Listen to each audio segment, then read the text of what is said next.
Galileu Galilei, vamos pronunciar a sentença.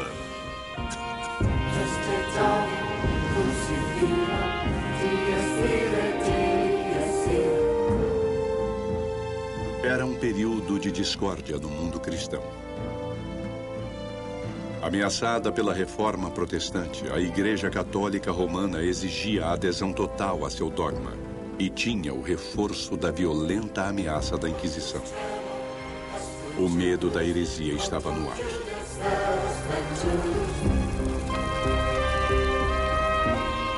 Nessa era conturbada, Galileu Galilei se tornaria o cientista mais renomado da Europa. Ele era muito confiante, era um escritor brilhante, tinha uma inteligência tremenda. Se existe alguém a quem se pode atribuir a criação da ciência moderna, esse alguém tem de ser Galileu. Suas primeiras experiências estabeleceram as bases da física moderna e suas observações revelaram novas verdades sobre o universo. O que temos em Galileu é um conjunto de coisas. Um homem que é mecânica e praticamente muito bom. Um homem que é ótimo filósofo sobre a natureza. E um homem que é ambicioso. Mas a ambição levou Galileu a questionar a visão da Igreja do mundo e a revolucionar nossa compreensão de astronomia.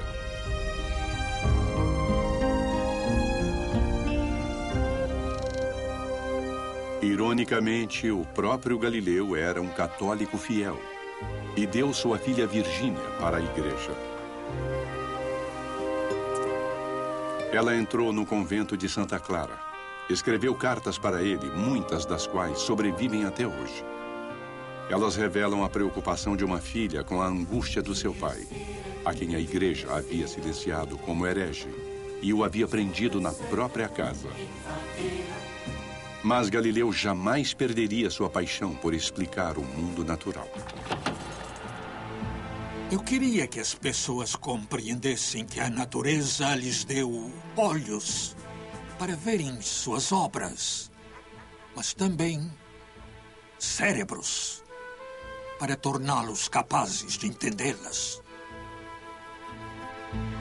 Quem era esse homem que via muito além dos outros nos confins do universo? O que o sofrimento dele nos diz do conflito recorrente entre religião e ciência?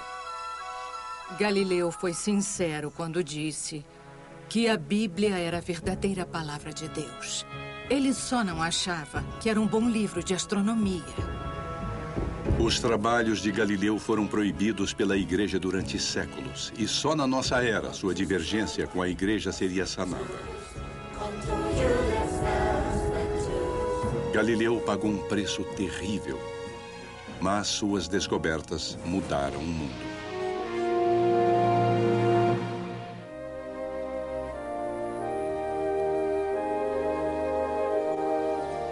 Galileu nasceu em um mundo em que cada manhã corroborava o preceito comum de que o Sol se movia em torno da Terra.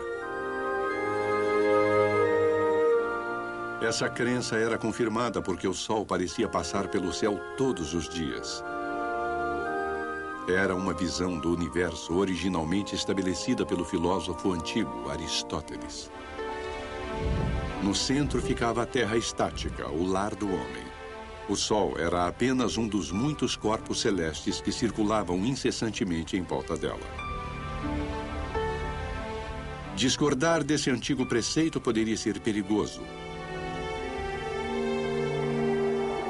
Uma estátua do padre Giordano Bruno marca em Roma o local onde ele foi queimado vivo, devido a uma série de crenças não ortodoxas. O Vaticano considerava a astronomia uma investigação da obra de Deus. As universidades da Igreja tinham 7 matérias básicas que você era obrigado a estudar antes de entrar em filosofia e teologia. Uma dessas matérias era astronomia. Estudar os astros era uma forma de se afastar da vida mundana e de entrar em um mundo mais transcendente, um mundo que era lindo, que era eterno.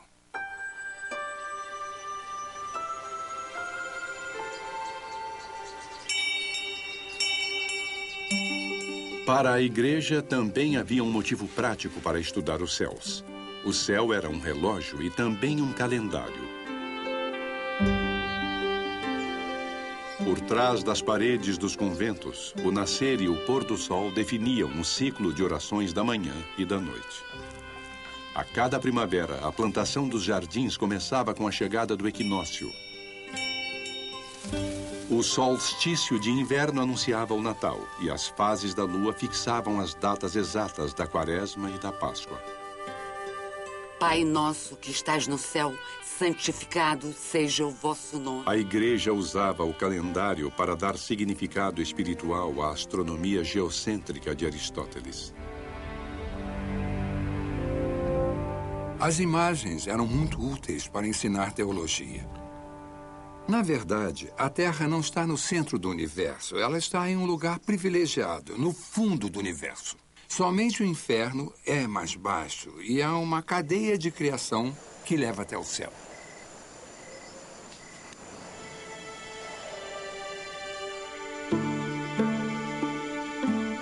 Enquanto jovem, Galileu namorou brevemente com a ideia de se tornar padre. Em vez disso, ele ingressou na Universidade de Pisa como estudante de medicina em 1581. O currículo em Pisa era supervisionado pelas autoridades jesuísticas em Roma. Mesmo os diagramas de anatomia dos livros de Galileu tinham de ser aprovados pelos jesuítas. Galileu abandonou a medicina depois de apenas alguns meses e, em vez dela, começou a estudar matemática. Entre os muitos manuscritos que ele deixou está um eloquente tributo ao poder da matemática para iluminar o mundo. Este grande livro, o Universo, só seria compreendido se fosse possível entender a linguagem e o alfabeto no qual ele é composto. Quer dizer, a linguagem da matemática, triângulos, círculos e figuras geométricas, sem a qual seria impossível, humanamente impossível compreender uma palavra.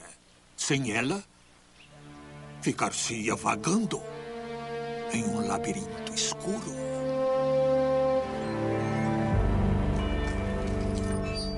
É tão confuso o mundo. Onde encontramos a verdade? Onde está a verdade? E houve um tipo de consenso que Galileu sentiu profundamente de que, na matemática, você tinha a realidade. Se havia um lugar onde os seres humanos podiam pensar como Deus, era quando pensavam na matemática.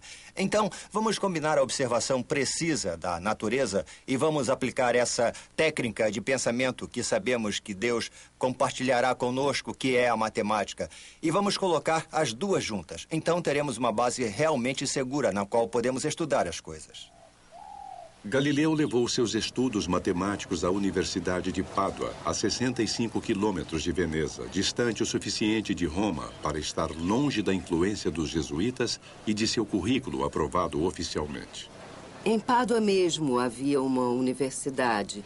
Foi fundada em 1222 por alunos dissidentes. Não era regulada por um rei nem um papa, era absolutamente livre e tinha a República Livre de Veneza como sua supervisora. Então, conseguir um emprego em Pádua era quase como obter a liberdade acadêmica que se poderia querer na Itália e provavelmente, bem exclusivamente, na Europa.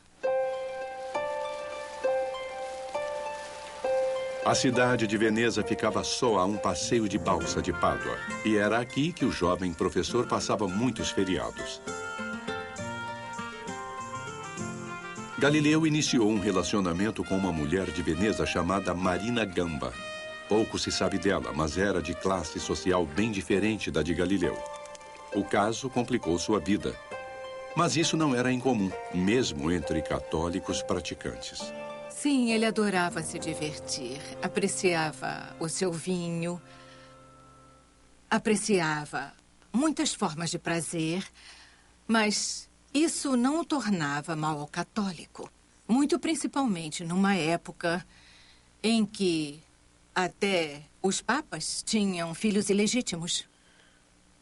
O próprio Galileu teve 3 filhos ilegítimos.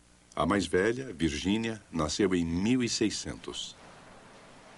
Os registros de nascimento em Pádua dizem que ela foi nascida de fornicação, porque Galileu não era casado com a sua mãe. Eles não viveram juntos. Imagino que ele poderia ter vivido com ela se quisesse, mas sua casa era cheia de alunos e ele trabalhava em horas estranhas. Então, ele realmente não mantinha suas amantes nem seus filhos na casa onde ele morava. Apesar dessas complicações, Galileu prosperava no ar livre de Pádua e se tornou um estudioso ambicioso. Sempre fascinado por novos aparelhos, Galileu ouviu falar que um artesão dos Países Baixos tinha descoberto um novo uso para lentes de óculos comuns. O primeiro telescópio a chegar a Veneza era um brinquedo, uma novidade construída para divertir frequentadores de festas. Os óculos, comparados aos telescópios, têm quase nenhuma tecnologia. Mas eles existiam há várias centenas de anos. Só quando as lentes ficaram disponíveis em certos graus é que se pôde pegar as lentes convexas mais fracas e combiná-las com as lentes convexas mais fortes e obter um efeito de ampliação apreciável. Galileu tratou de transformar o brinquedo do holandês em um aparelho útil. Ao saber dos relatos da nova invenção de um fabricante de lentes da Holanda, eu me determinei a fazer um novo aparelho para mim e consegui fazer nele aperfeiçoamentos consideráveis. Galileu percebeu que os fabricantes de espelhos não podiam lhe dar as lentes de que ele precisava para tornar seu aparelho mais potente. Elas não eram boas o bastante e não tinham o grau certo, e então, para aperfeiçoar o instrumento, ele teve de aprender a fazer lentes, o que é extremamente difícil e certamente o era em 1610. De início, Galileu só estava interessado na ótica do telescópio. Com suas lentes aperfeiçoadas, ele aumentou sua potência em 10 vezes, mas suas lentes faziam mais do que ampliar. Ao remodelar esses pedaços de vidro, Galileu acabaria remodelando nossa visão do mundo.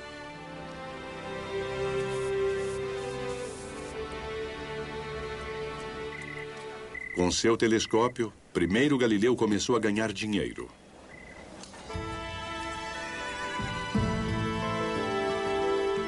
O arsenal naval de Veneza era o maior de toda a Europa. E se o arsenal tivesse um meio de localizar navios inimigos antes que aparecessem no porto? Não daria grande vantagem à Marinha? Ao instalar seu novo aparelho no alto da Torre de São Marcos, Galileu organizou demonstrações persuasivas e ao vivo. Vários cavalheiros e senadores, mais de uma vez, subiram as escadas das torres de sinos mais altas de Veneza. De lá observaram embarcações tão distantes no mar que não poderiam ser vistas a olho nu, a não ser usando meu pequeno telescópio.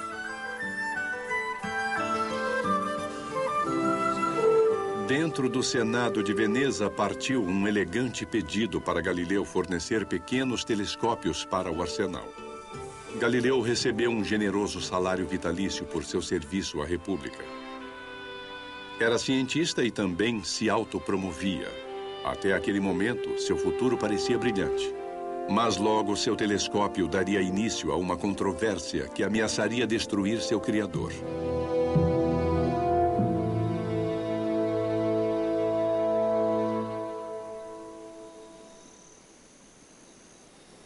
A filha de Galileu tinha apenas 9 anos de idade em uma noite de novembro de 1609.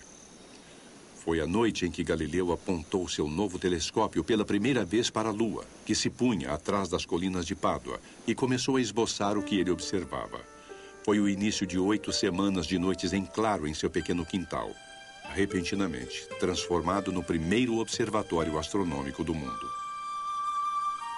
Pelas minhas observações, fui levado a crer que a superfície da Lua não é lisa, não é uniforme, como muitos filósofos acreditam que ela e outros corpos celestes sejam. Mas é, sim, desigual, acidentada e cheia de cavidades e proeminências. Tendo assim como a face da Terra, relevos de cadeias de montanhas e vales profundos. A lua que Galileu via era parecida com a Terra, e ele desenhou seus traços com detalhes parecidos com os da Terra. Se a superfície de um corpo celeste se assemelhava à Terra, talvez os céus e a Terra não fossem tão diferentes como todos achavam. Galileu observou a Lua em uma série de fases e parece que fez algumas adaptações no seu instrumento. E então, a partir daí, ele começou a explorar os planetas. Júpiter estava na posição mais favorável para ser observado. Estava mais perto da Terra naquele momento em particular. E quando Galileu olhava para Júpiter, ele via 3 estrelinhas muito brilhantes e visíveis a olho nu alinhadas com Júpiter. E ele comentou isso, não tinha ideia do que eram. Quer dizer, ele pensou que fosse o que chamam de estrelas fixas, ou seja, o que chamamos de estrelas. Mas então, já que tinham uma configuração tão incrível, ele voltou a elas na noite seguinte. E, bom, ainda havia 3 estrelas, mas sua posição em relação a Júpiter tinha mudado. E então, em uma semana, ele percebeu que o que temos aqui são luas de Júpiter. Como a Lua gira em torno da Terra, essas luas giram em volta de Júpiter, e elas são 4. 4 planetas nunca vistos desde o começo do mundo até o momento presente.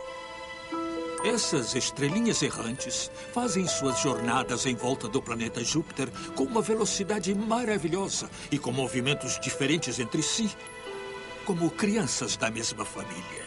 Em pouco mais de uma semana, Galileu tinha descoberto os primeiros novos corpos astronômicos desde os tempos antigos. Essa descoberta ia de encontro à crença comum de que os céus giravam em torno da Terra. No fim, isso o levaria a desafiar o dogma da Igreja. Mas, no momento, Galileu estava eufórico. Ele se apressou a imprimir porque sabia que podia ser roubado. Da descoberta da primeira observação dos satélites de Júpiter até ele perceber que eram luas, 7 de janeiro a 15 de janeiro. Ele estava no prelo em 12 de março e o livro foi lançado. Sidereus Núncios, o mensageiro das estrelas, foi um anúncio entusiasmado da astronomia telescópica. A primeira edição acabou em poucos dias e a notícia se espalhou em toda a Europa sobre Galileu e seu incrível telescópio. Galileu tornou-se defensor de uma nova astronomia e da observação científica. Mas, conforme sua fama se espalhava, também se espalhava a sua reputação de arrogância. Senhor, sua ignorância de astronomia me confunde. Acho que se cuspisse no chão, veria uma nova estrela no brilho da sua própria saliva.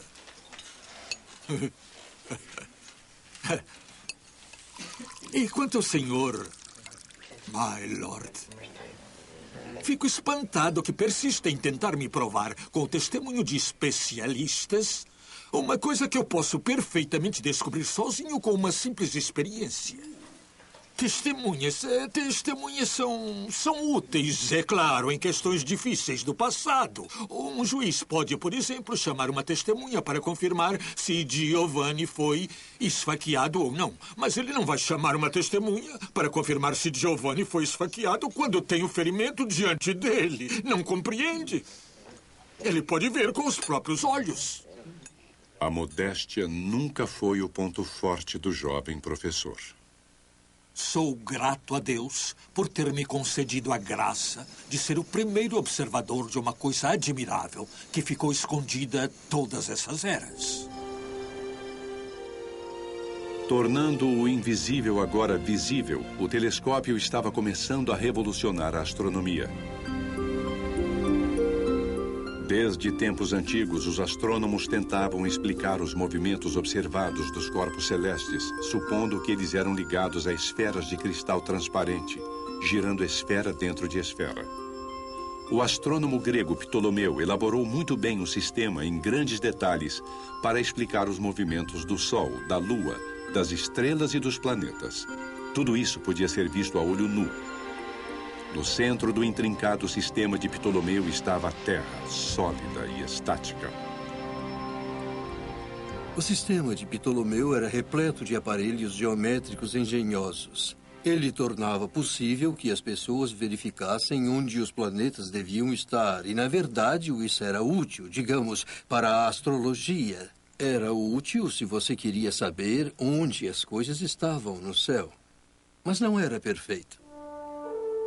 60 anos antes do telescópio, um cônego polonês, Nicolau Copérnico, percebeu que os cálculos necessários para se prever a posição dos planetas no céu seriam simplificados se ele supusesse que o Sol e não a Terra estava no centro do universo. Copérnico descreveu o Sol como se estivesse em um trono real, governando os planetas que giravam em volta dele. Esteticamente, era um sistema maravilhoso. Por décadas, depois de seu livro, muitos astrônomos simplesmente se abstiveram de julgar. O motivo era que não havia provas observadas de que a Terra se movia. Na verdade, parecia quase bobagem dizer que a Terra se movia. No sistema de Copérnico, a Terra nunca estava parada.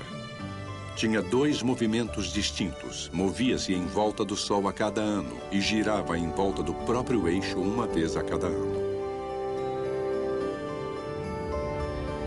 Copérnico ficou meio relutante até para publicar seu sistema, porque ele achava que haveria muitas críticas.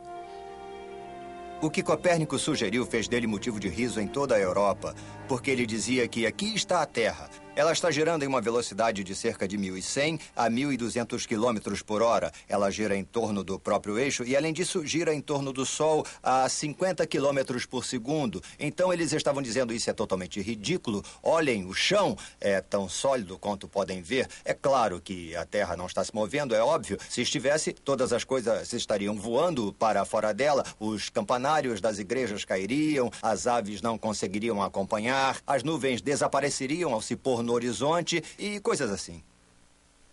Galileu já tinha lido Copérnico e já suspeitava que o sistema de Copérnico estava correto, mas, mesmo com seu telescópio, ele não via um meio de provar que a Terra se movia em volta do Sol. Primeiro, ele mesmo voltaria à Toscana, sua terra natal.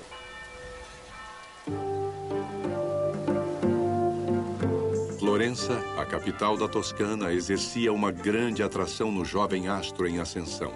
Nobre lar de Dante e Michelangelo, Florença era governada há séculos pela família Médici.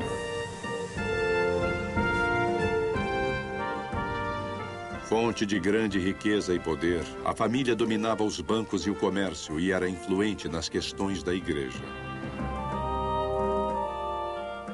O brasão dos Médici adornava palácios em toda a cidade. Para Galileu, não poderia haver maior honra do que ter como patrono o Duque Cosimo de Médici. Galileu procurava ascensão social e diversas vezes ele tentou obter o apoio dos Médici. E aqui ele vê sua oportunidade. O Grão-Duque da Toscana é um de 4 irmãos. Galileu descobriu 4 luas em volta de Júpiter. Com sagacidade, ele quer dar o nome dos patronos Médici a elas. Uma cópia do Mensageiro das Estrelas, o melhor telescópio de Galileu e um pedido pessoal são despachados para Florença. Depende de nosso soberano se vou passar o resto de meus dias aqui em Veneza ou se vou retornar a Florença. Se tiver de retornar, desejo que Sua Alteza me conceda uma licença, sem que eu tenha de me ocupar em lecionar. Finalmente, desejo de Sua Alteza que, além do título de matemático, seja anexado o título de filósofo. Galileu diz que sua posição está ruim em Pádua. Ele não tem tempo de pesquisar e é muito solicitado por alunos. Na verdade, gostaria muito de servir a um grande governante e fazer suas pesquisas. Poucas semanas depois, uma carta foi enviada pelo escritório dos Médici no Palazzo degli Uffizi, convidando Galileu para participar da corte dos Médici como matemático e filósofo. Aqui, ele estaria no centro da vida social e intelectual de Florença. Os florentinos eram conhecidos por discutir sobre tudo, por terem discussões acaloradas, e era isso que Galileu queria.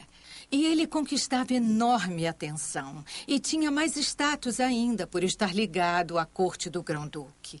E alguns amigos de Galileu alertaram que ele não estaria tão seguro com suas ideias radicais em Toscana, que Veneza tinha mais senso de independência do Papa do que a Toscana. Os Médici eram ricos e cultos, mas também estavam em dívida com Roma. Com fortes laços com o Vaticano, a família tinha produzido muitos papas e cardeais. Talvez não soubessem das dificuldades que seu novo filósofo traria para si mesmo. Deixando para trás sua amante e seu jovem filho, Galileu colocou sua filha Virgínia e a irmã mais nova, Lívia, no convento de São Mateus em Arcetri, nos arredores de Florença. Não era incomum na Itália, naquela época, colocar moças em um convento por proteção, para garantir que permanecessem virgens, embora não houvesse garantias. Mas, como Virgínia era ilegítima, suas chances de se casar eram mais complicadas do que poderiam ter sido. Ela precisaria de um grande dote e de um marido adequado. E Galileu não era um homem rico.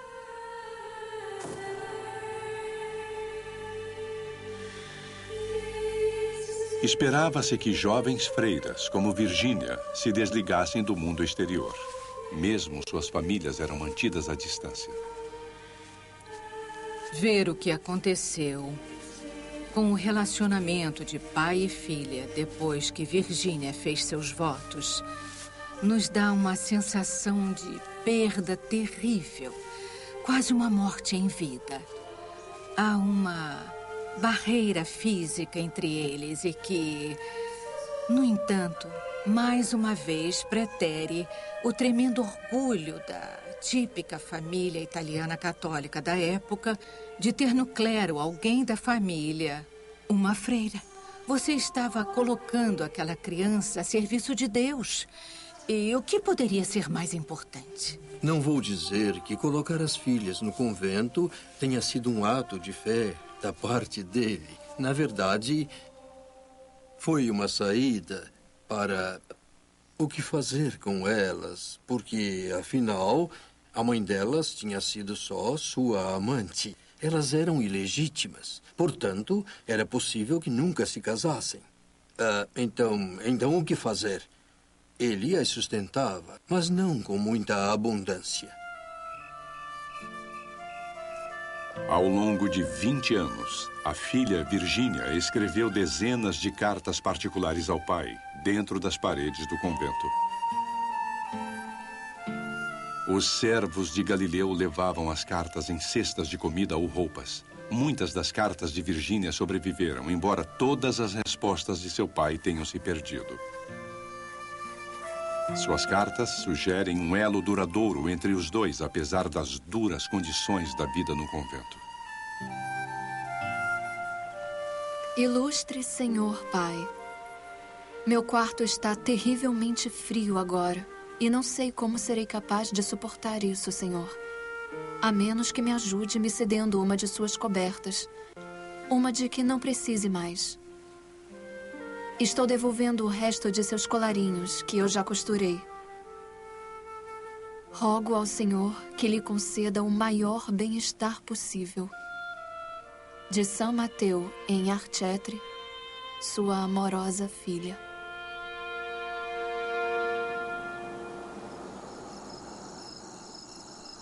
Em contraste com a vida da filha, Galileu estava ficando mais à vontade e teve segurança o bastante para se arriscar, mesmo na atmosfera doutrinária de Florença.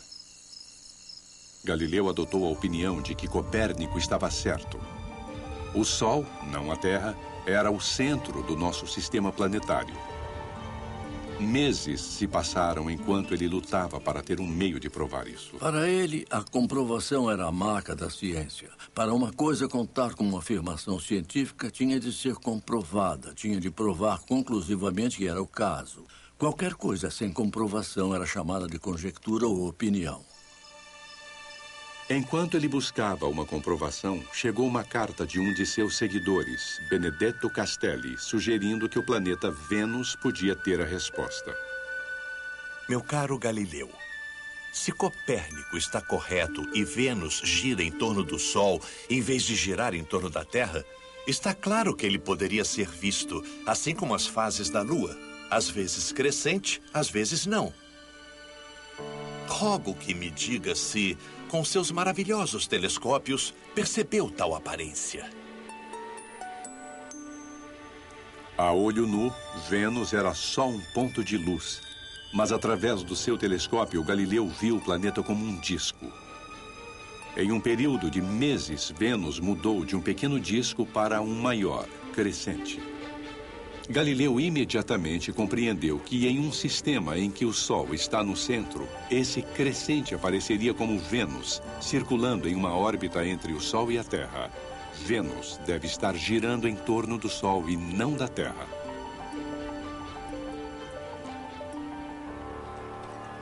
Por absoluta necessidade, aceitei a teoria de Copérnico de que Vênus gira em torno do Sol como todos os planetas, inclusive a Terra. Não temos mais de suportar qualquer argumento, embora débil, de pessoas cuja filosofia tinha sido muito abalada por essa nova disposição do universo. Mas a discussão estava apenas começando e Galileu julgou muito mal a oposição.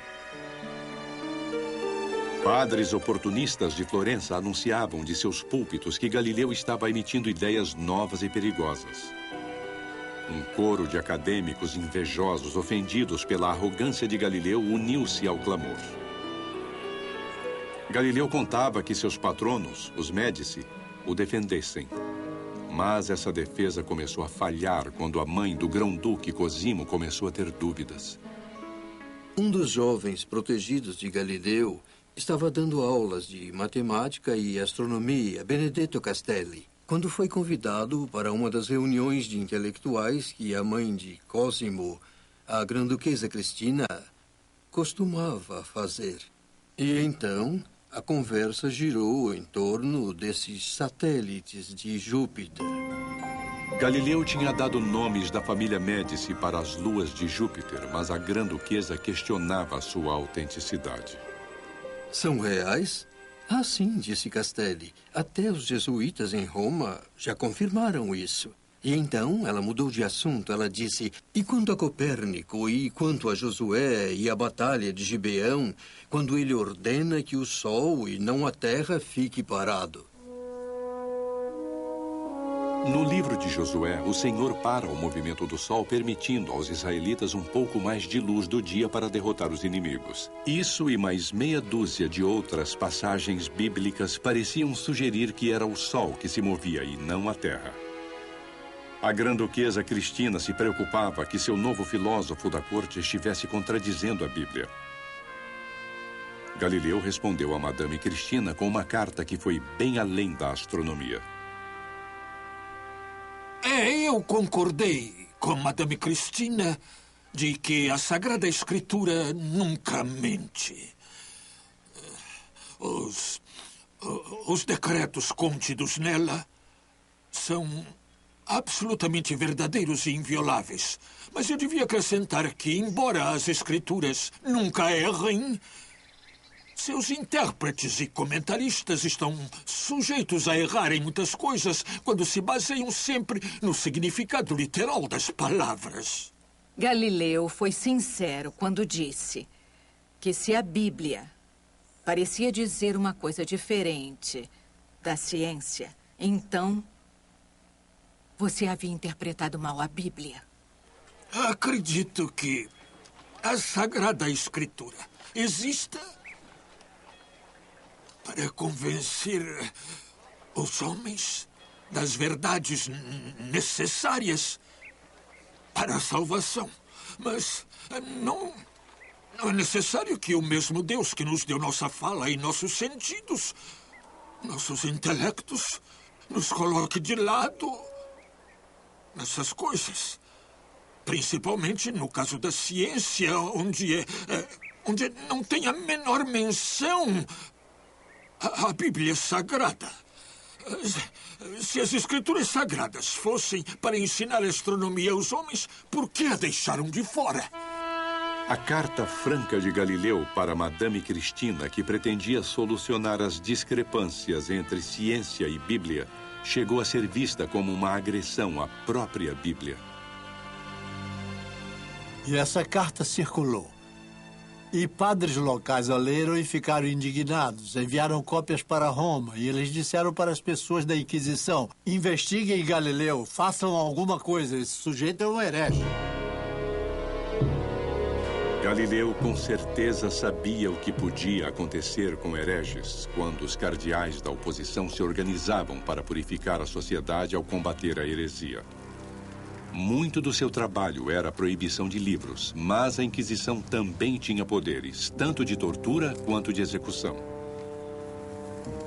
Os calabouços de Roma tinham visto o fim de muitos hereges, inclusive do infame Giordano Bruno, padre caído e diletante de ciências ocultas.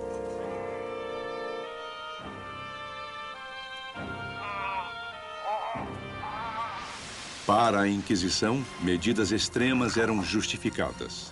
Fosse qual fosse a dor aplicada para salvar a alma de um herege, não era nada comparada à dor da danação eterna.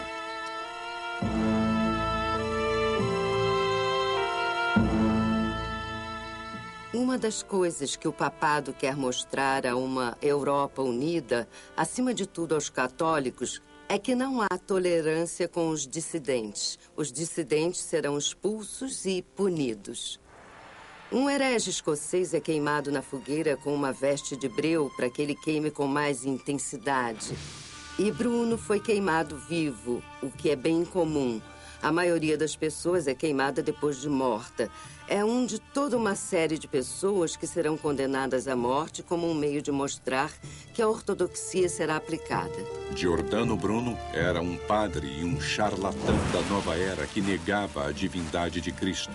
Mas, como Galileu, ele tinha descrito uma visão do universo em que a Terra girava em torno do Sol.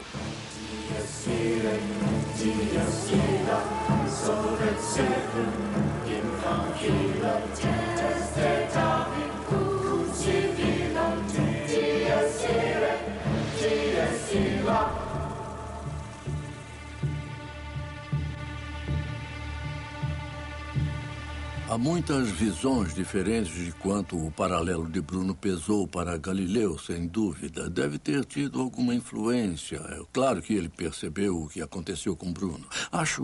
Duvido que ele tenha se achado em perigo de sofrer aquilo, mas ao mesmo tempo, no fundo havia aquela ameaça se agigantando. Se ele desafiasse a Inquisição, poderia sofrer punições severas.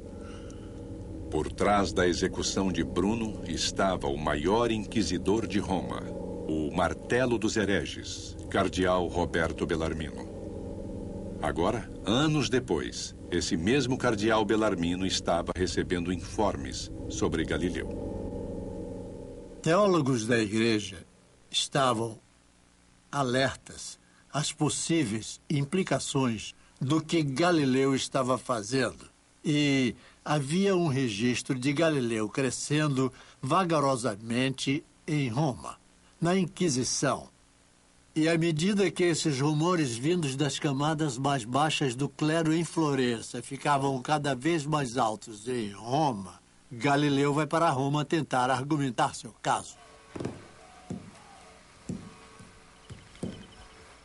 Eu decidi me apresentar abertamente, sozinho, no Teatro do Mundo, para testemunhar a sóbria verdade. Acredito que bons filósofos, como águias, voam sozinhos, não em bandos, como os estorninhos.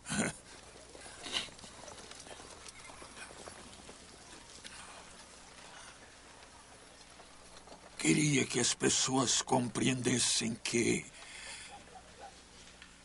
a natureza, além de lhes dar olhos para verem suas obras, lhes dá cérebros para que sejam capazes de compreendê-las.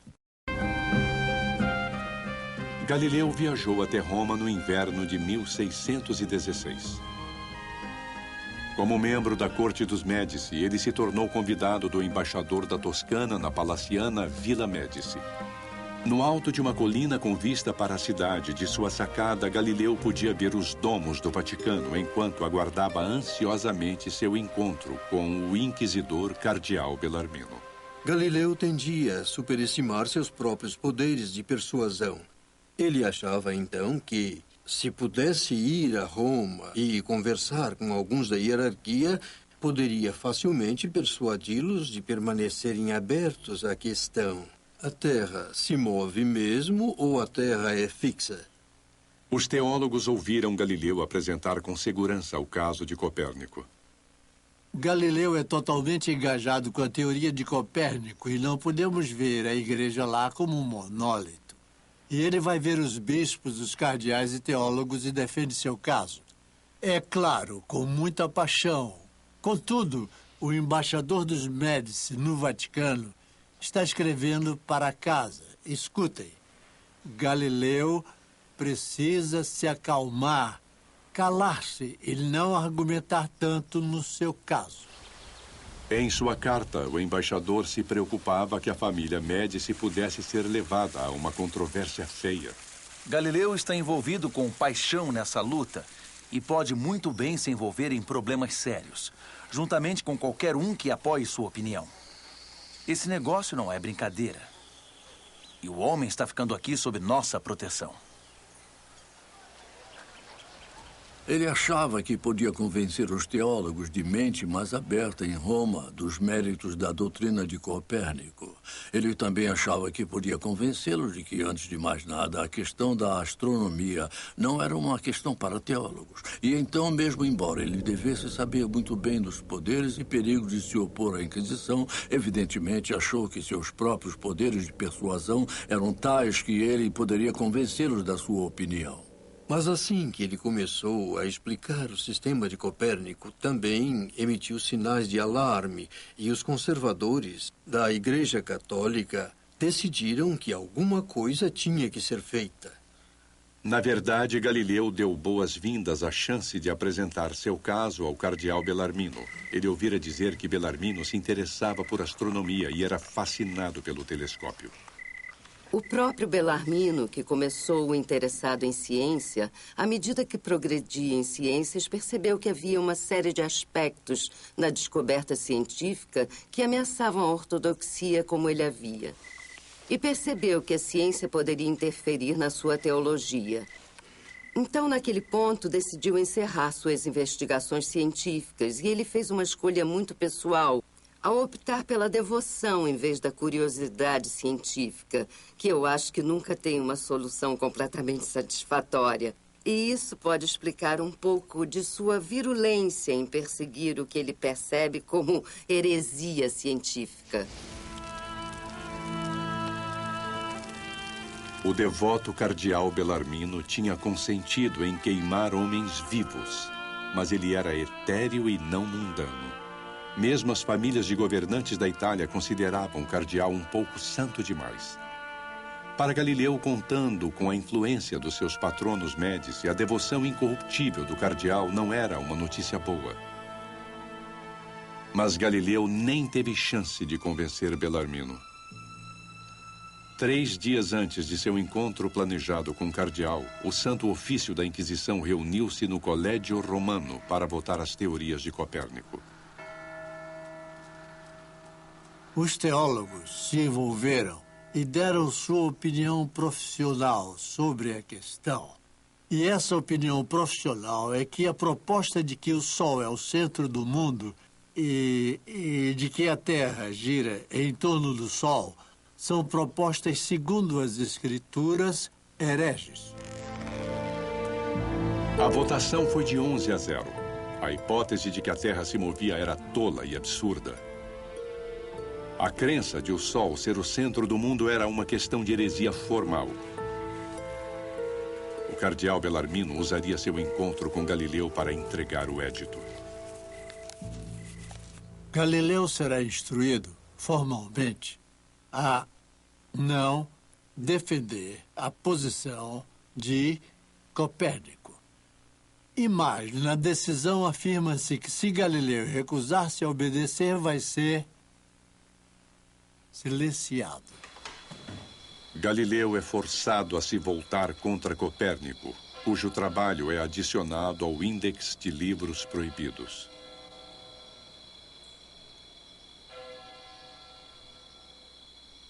Quando os teólogos simplesmente pensavam em proibir o livro de Copérnico, eu o defendi.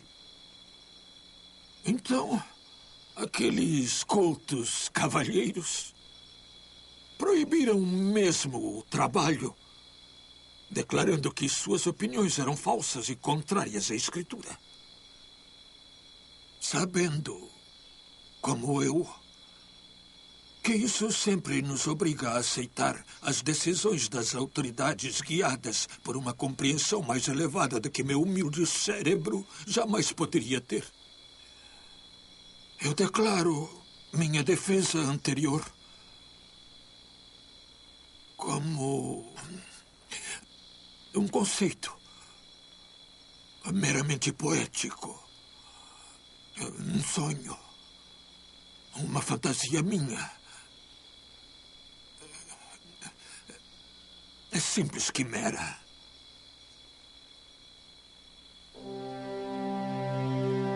Galileu estava certo de que podia fazer a igreja aceitar sua nova astronomia.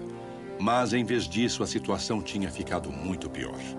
Com uma assinatura, a igreja tinha banido Copérnico e, por enquanto, havia calado o maior cientista da Itália. Se havia uma luta entre religião e ciência, a religião vencera o primeiro round.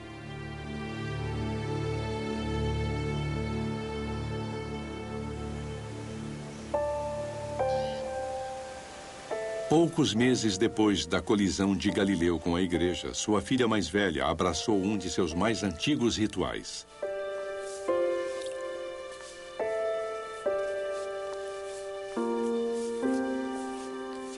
Renunciou às suas posses terrenas, entregou seu nome Virgínia e escolheu para si o nome de Maria Celeste. Por tradição, um nome sussurrado para ela por Deus. Você entrega sua vida a Nossa Senhora, Mãe de Jesus Cristo? Sim, eu entrego.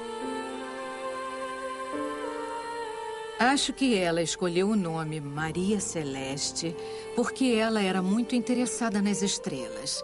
É claro que não é um nome absurdo para uma freira. Poderia ter sido escolhido totalmente em um contexto religioso e ainda assim faria sentido. Mas ela era tão inteligente que sinto que é certo que essa foi a intenção dela. Aqui está a tua serva, nossa irmã. Eu sou Maria Celeste, para a glória de Deus, e serei fiel a esta família religiosa. Em nome do Pai, do Filho e do Espírito Santo. Amém.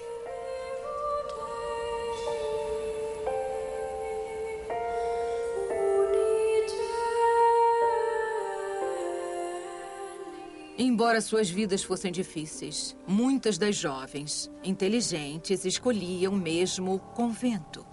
Porque sabiam que seria um lugar onde poderiam pensar e escrever, e elas teriam mais status na sociedade do que poderiam ter, mesmo como mulheres casadas e com filhos.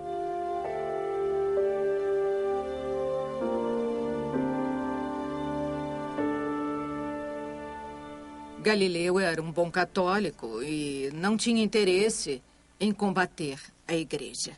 O que ele queria mesmo, desde o começo de seu apoio público a Copérnico, era levar a igreja a uma compreensão da teoria e da total falta de ameaça que essa teoria representava para a Igreja. Se a Igreja assumisse uma atitude defensiva sobre uma coisa que parecia ter uma boa chance de ser verdade, a Igreja enfrentaria o constrangimento. Galileu expressou sua frustração em cartas francas para seus amigos e colaboradores. Banir Copérnico, quando sua doutrina é reforçada diariamente com muitas observações novas, me parece ser uma contravenção da verdade, escondendo e suprimindo-a, quando ela está clara e simplesmente revelada. Apesar dos avanços de Copérnico, mesmo quando suas teorias estão envoltas em mistérios tão sublimes e conceitos tão profundos que centenas das mentes mais capazes não os compreenderam. O cardeal Bellarmino pode ter fechado a porta para Copérnico, mas sua filosofia deixou uma pequena fresta para Galileu entrar. O cardeal Bellarmino tinha argumentado que a Igreja pode mudar de opinião, mas só se houver prova real de que a Terra gira em torno do Sol. A Igreja não aceitava a afirmação de Galileu de que as fases de Vênus provavam que o Sol era o centro do universo. Então ele começou a procurar provas físicas de que a Terra estava se movendo. Desde sua juventude em Veneza, quando o nível da água podia subir ou descer muitos centímetros por dia, Galileu tinha desenvolvido um interesse pelas marés. Assim como a água se move para frente e para trás em um recipiente em movimento, Galileu raciocinou que a Terra, como um recipiente gigante girando em torno do seu eixo, poderia fazer as marés subirem e descerem 2 vezes ao dia. Ele acreditava que o movimento de maré, um corpo de água como o Mediterrâneo, poderia oferecer provas de que a Terra se movia. Fazer a água contida na bacia do Mediterrâneo se comportar como o faz está além da minha imaginação e talvez da de qualquer outro que se aprofunde um pouco mais nessas reflexões. Alguns dizem que Aristóteles, depois de observar as marés por um longo tempo de alguns penhascos, mergulhou no mar em um acesso de desespero e destruiu sua vida por causa desse mistério. Até esse ponto ele tinha sido usado. Em 1616, ele fez circular entre alguns cardeais um tratado sobre as marés, no qual ele argumentava que essa era uma prova real, física, de que a Terra se movia. Ele pensa com entusiasmo, com paixão, que essa é a chave para provar, para demonstrar os movimentos da Terra, observando os movimentos das marés. Agora sabemos que isso é incorreto, mas ele pensou que era a resposta. Pela primeira vez, a intuição de Galileu falhou. Embora um elo entre as marés e as fases da Lua houvesse sido observado durante séculos, Galileu rejeitou a ideia. Para ele, a sugestão de que a Lua podia influenciar os acontecimentos na Terra era assunto de astrologia ou ocultismo. A busca de provas físicas da rotação da Terra levaria mais de 200 anos.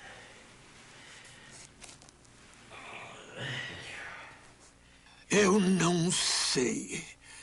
Que bela expressão essa. Tão cândida em sua sinceridade. É melhor do que as explicações ocultas oferecidas por certos filósofos. As pessoas que podem raciocinar bem são em número muito menor do que as que podem raciocinar mal. Se raciocinar fosse como atirar pedras, vários pensadores poderiam ser melhores do que um, mas o raciocínio não é como atirar pedras. É como correr, onde um único corcel bárbaro galopando ultrapassa facilmente uma carroça puxada por 100 cavalos. Se, como um corcel a galope, a Terra estiver se movendo pelo espaço, por que não podemos sentir o movimento? Galileu ateve-se ao paradoxo de que a Terra poderia girar rapidamente sobre seu eixo, originando o dia e a noite sem as pessoas sentirem o movimento. O que é muito empolgante em Galileu, e a gente vê exatamente o mesmo em Einstein também, é a forma como ele descobria o que parecia ser totalmente impossível. Ele disse: nós temos a evidência incrivelmente forte de que a Terra não se move. Tudo o que nossos sentidos nos dizem é que a Terra não se move. E, no entanto, Copérnico tem argumentos muito fortes da astronomia para sugerir que a Terra se move. Então, Galileu diz: isso realmente deve nos dizer alguma coisa muito profunda sobre como a natureza funciona.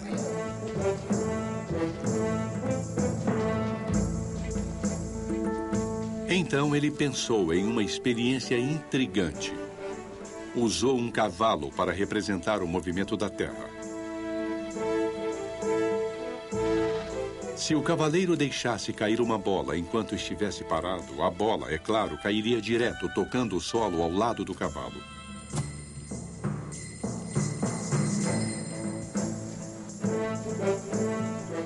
Mas o que aconteceria se o mesmo cavaleiro deixasse cair a bola com o cavalo galopando?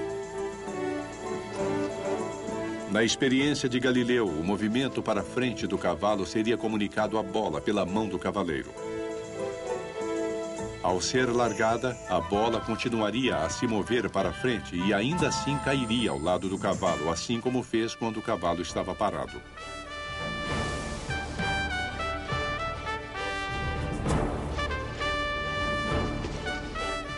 Para Galileu, quando o cavalo e a bola compartilharam o mesmo movimento, era como se o movimento não existisse. Se a Terra estivesse se movendo, seríamos levados com ela sem consciência do seu movimento? Existe um tipo de princípio de relatividade onde, se você estiver se movendo com a Terra, tudo compartilha o mesmo movimento. Não só a Terra está se movendo, mas eu compartilho desse movimento também. E, portanto, está tudo escondido. É provável que tenha sido a primeira experiência de pensamento realmente grande da física. Na verdade, ele estava tão confiante no resultado que nem se deu ao trabalho de fazer a experiência para provar que estava certo.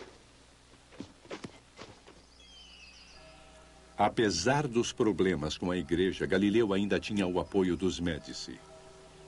Ele se mudou para perto da filha, em uma vila na encosta da colina, nos arredores de Florença.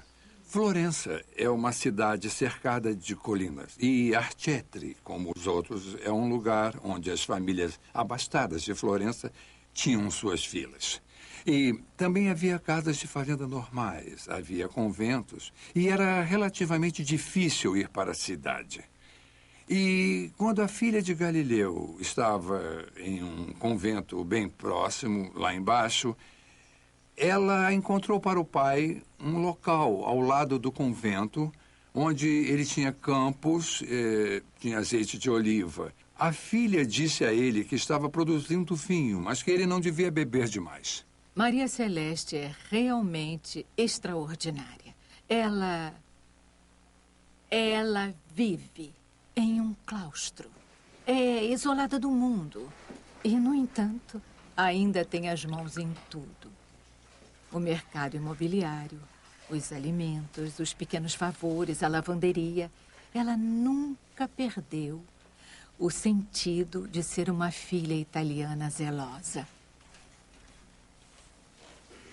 O velho Galileu queixava-se constantemente de doenças terríveis. Acho que esse ar rarefeito e frio de Florença é muito cruel para a minha cabeça e para todo o resto do meu corpo. Constipação, descarga de sangue, gripes. Nos últimos 3 meses, eu estou em tal estado de desespero.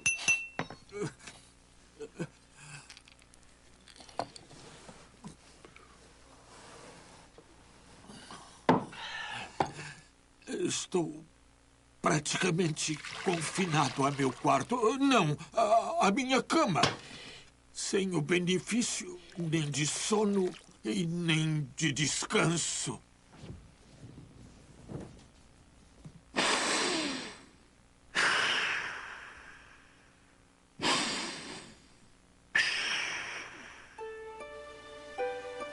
De algum modo, todas as necessidades de Galileu, suas doenças, seus interesses, eram conhecidos da sua filha por trás das paredes de seu convento. Ilustríssimo Senhor Pai, por favor, não se esqueça da grave condição em que se encontra e tenha um pouco mais de amor por si mesmo do que pelo jardim. Nesse período de Quaresma, faça esse único sacrifício, pelo menos por mim. Prive-se por um tempo do prazer do jardim. Sacrifício e exaustão eram condições que a irmã Maria Celeste conhecia bem. O convento, onde Virgínia se tornou Maria Celeste, era particularmente pobre. Sendo um convento das pobres claras, era, é lógico, comprometido com a pobreza. Era seu modo de vida, o modo de vida escolhido. Então esperava-se que tivessem pouco o que comer, que passassem frio no inverno e experimentassem dificuldades todos os dias, em todos os momentos.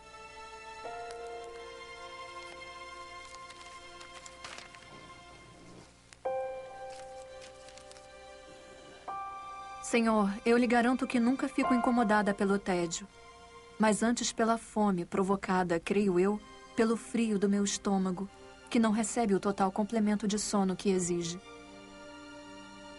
Só lhe digo isso para me desculpar pela aparência casual da minha carta, por ter sido forçada a largar e depois retomar minha caneta mais de uma vez antes de poder completá-la.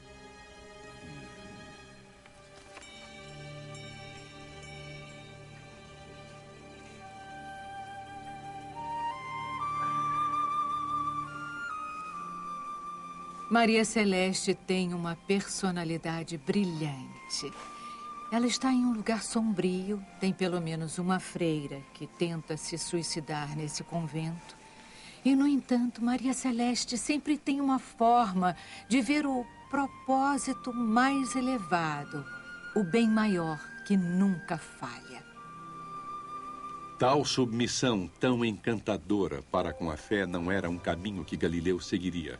Ele jamais poderia seguir o exemplo de obediência da filha à igreja, nem mesmo sob os olhos vigilantes da Inquisição.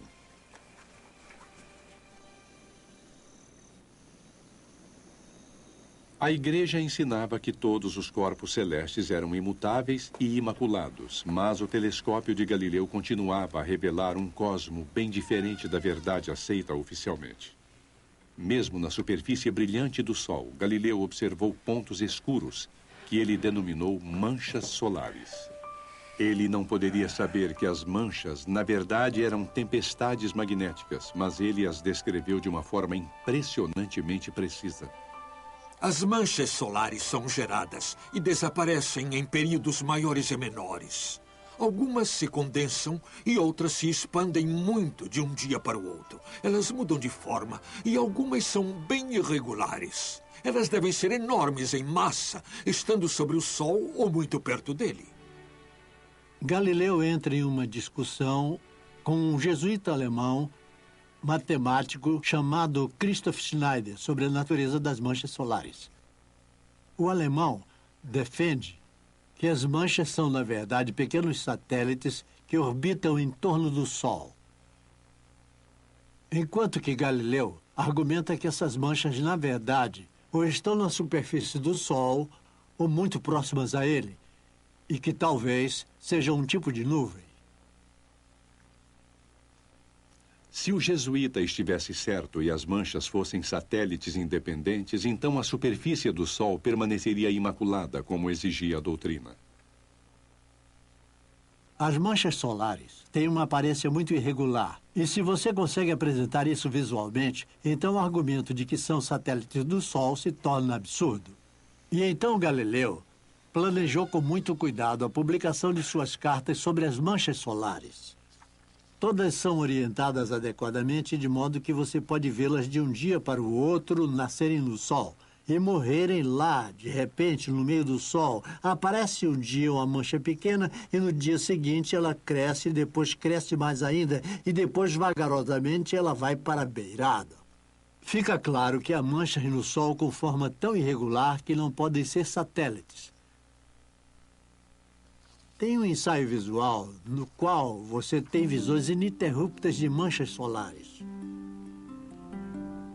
Galileu produziu uma série de registros das mudanças diárias dessas manchas solares. Os movimentos contínuos das manchas sugeriam que o Sol pode realmente girar em torno do seu eixo.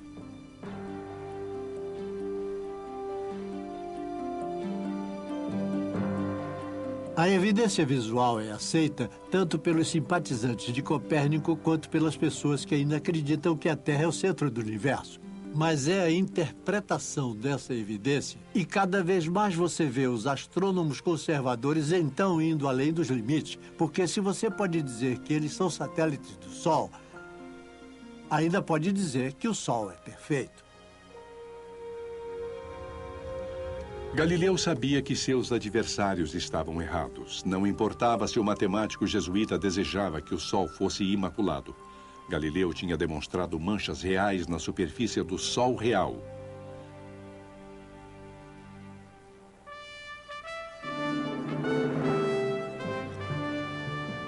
Sete anos depois de a Inquisição ter banido Copérnico, Galileu recebeu a notícia de que um novo papa tinha subido ao trono de São Pedro. O colegiado de cardeais tinha escolhido um membro de uma família proeminente da Toscana, um homem que Galileu realmente considerava um amigo. Maffeo Barberini se tornaria o Papa Urbano VIII. Urbano VIII é uma escolha interessante para ser papa naquele momento. Ele é membro da família Barberini. E uma piada dizia: o que os bárbaros não saquearam de Roma, os Barberini o fizeram. Seu brasão, quando ele era um jovem prelado, tinha 3 moscas.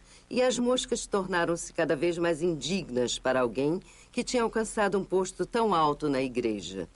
Então, a certa altura, as moscas foram mudadas para abelhas operárias. E, portanto, Maffeo Barberini torna-se a personificação do indivíduo trabalhador e produtivo.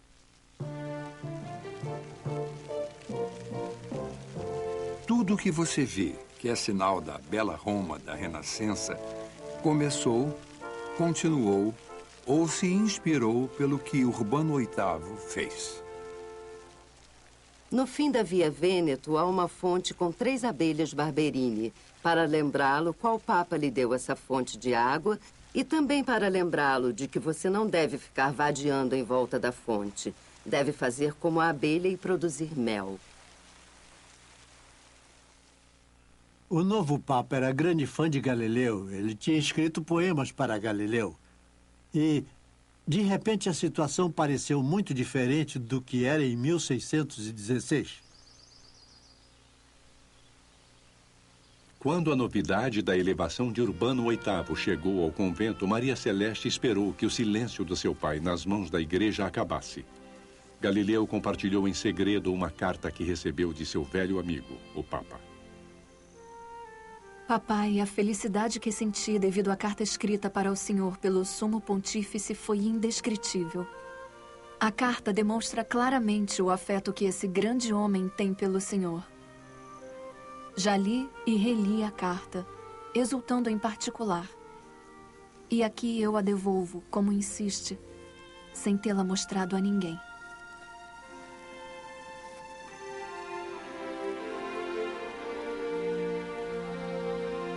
Galileu fez a difícil viagem de 2 semanas para Roma, especialmente para se encontrar com o Papa Urbano VIII. Os 2 velhos amigos tiveram uma série de conversas enquanto passeavam pelos jardins do Vaticano. O Papa e Galileu caminharam pelos jardins do Vaticano conversando sobre várias coisas. E, é claro, uma das coisas sobre a qual falaram foi se Galileu podia ou não publicar a teoria de Copérnico. E o Papa disse a ele que, desde que se limitasse a falar sobre ela, hipoteticamente, não haveria problema. Então, desde que a opinião de Copérnico de que a Terra girava em torno do Sol fosse apresentada somente como hipótese, uma teoria entre tantas, Urbano VIII permitira que fosse debatida. Galileu saiu desses encontros sentindo que era chegada a hora de escrever seu grande livro sobre cosmologia, que ele prometia desde 1610. Agora, com 60 anos, ele se dedicou a seu novo livro. O Papa tinha dado licença para Galileu embarcar no que ele esperava ser seu trabalho mais importante. Escrevendo em italiano, não em latim, exibindo sua evidência mais persuasiva em um estilo inteligente, popular, Galileu buscou entreter e conquistar todos os que o lessem para a visão do mundo de Copérnico.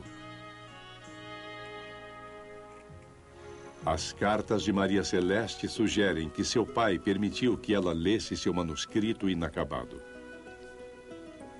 Parece haver um interesse genuíno pelo trabalho dele por parte dela. É claro que ela se diminui. Ela sempre diz: eu adoraria ver o que está escrevendo, se acha que posso compreender. E é claro que prometo não falar sobre isso com ninguém. Então eles tinham uma intimidade em relação ao trabalho. E, possivelmente, a coisa mais interessante que surge das cartas é essa forte indicação de que, enquanto ele está trabalhando no diálogo, o vai e vem de cartas começa a incluir uma coisa chamada cortes, que obviamente são pedaços de um manuscrito, e parece que é ela que está realmente preparando um manuscrito.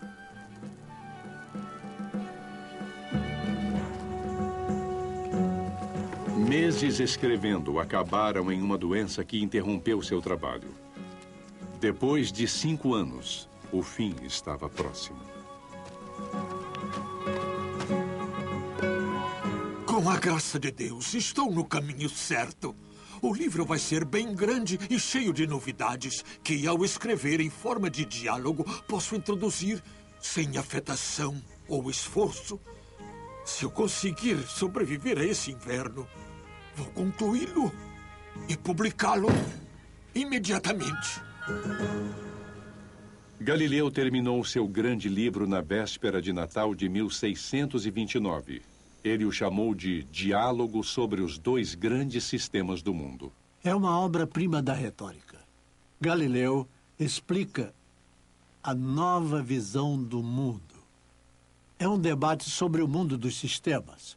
O Sol é o centro do universo ou é a Terra o centro do universo? Ele apresenta todas as suas maravilhosas descobertas com o telescópio. E você é simplesmente levado nessa narrativa.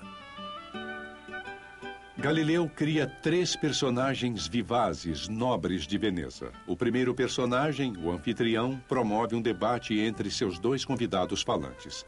Um dos visitantes fala claramente por Copérnico e Galileu. Mas o outro, Simplício, o simplório, é um contraste cômico que enuncia as doutrinas da Igreja sobre ciência e filosofia.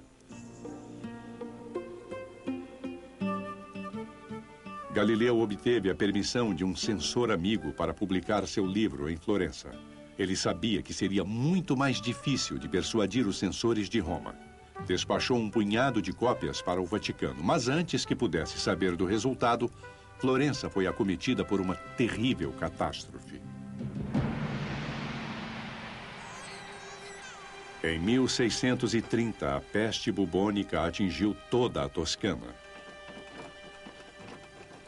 Em questão de semanas, 6.000 florentinos estavam mortos e Galileu perdeu contato com Roma. Todas as noites, enquanto a cidade se escondia atrás de portas fechadas, carroças recolhiam os corpos. Médicos vagavam pelas ruas com máscaras recheadas de palha para protegê-los do contágio. Um surto de peste bubônica atinge toda a Itália e de forma intensa na Toscana. E por causa do desenvolvimento da ciência, há alguma ideia de que o contágio seja um motivo. E então, há tentativas do Grande Duque da Toscana, que é um sistema de governo bem centralizado, de fazer quarentenas, quase sempre considerando desumano interditar as casas das pessoas. Vamos fechar essa casa. Os governantes da Toscana não conseguiam se decidir se confiavam na quarentena ou no poder da oração. Só para garantir, tentavam os dois.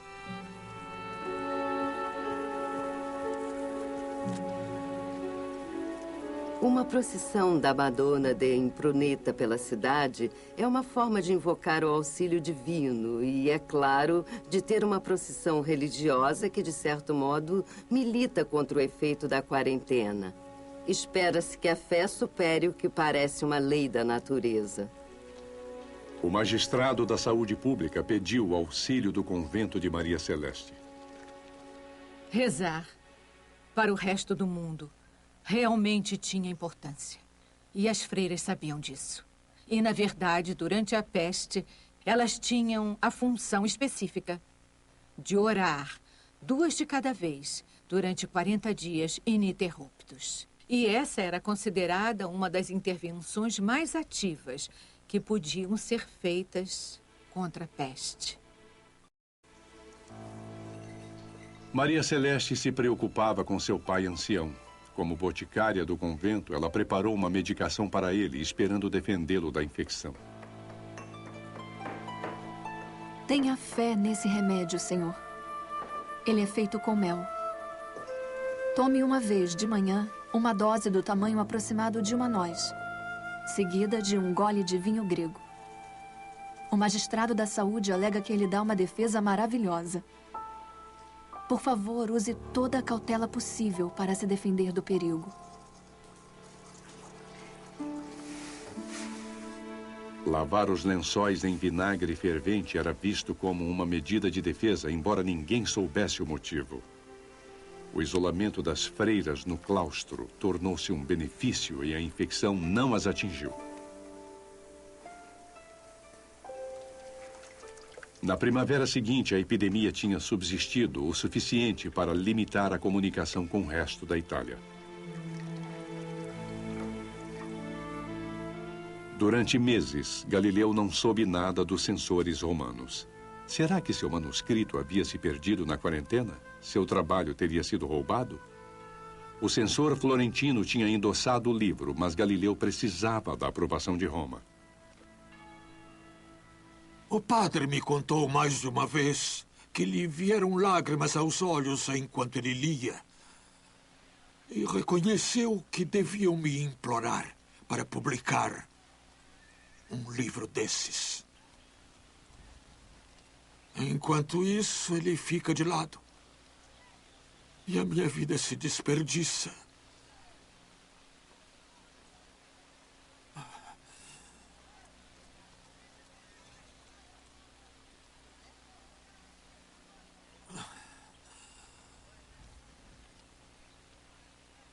Só quero saber, enquanto tiver vida, qual é o resultado de todo o meu árduo trabalho?